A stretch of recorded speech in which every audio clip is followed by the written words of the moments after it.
qui était un grand passionné de potager, mais on peut voir aussi avec ces diverses structures que Luc est un artiste. Alors Voilà, quand on vient le ici grand mot. au jardin de Rocambole, eh ben, on se balade, on passe un bon moment. Alors combien d'heures de visite à peu près?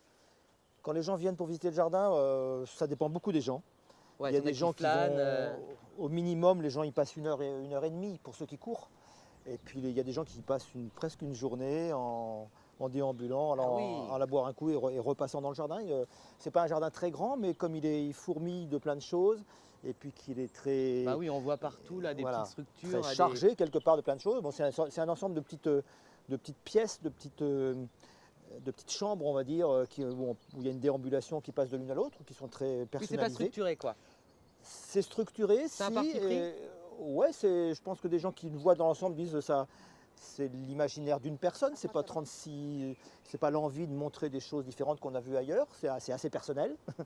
Je travaille beaucoup avec des éléments de récupération, comme tu vois, bon, les fourchettes ici, le bois, la pierre, c'est le vachement fer. sympa. Quelquefois je mets beaucoup de couleurs, quelquefois je préfère rester dans les gris, dans les teintes bois ou pierre. En tout cas, j'essaye de travailler au maximum avec des matériaux détournés ou des matériaux qui ne sont pas De la récup quoi. de la récup, quoi.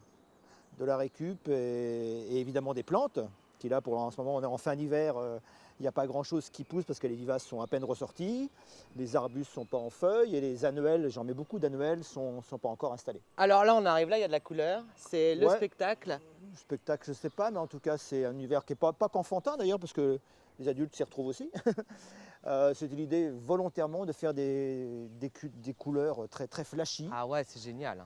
Alors après, là, c'est encore un petit peu vide, mais il y a évidemment plein d'éléments qui sont mis en scène. Il y a une fausse prairie fleurie qui est installée sur toute cette partie-là, tu vois.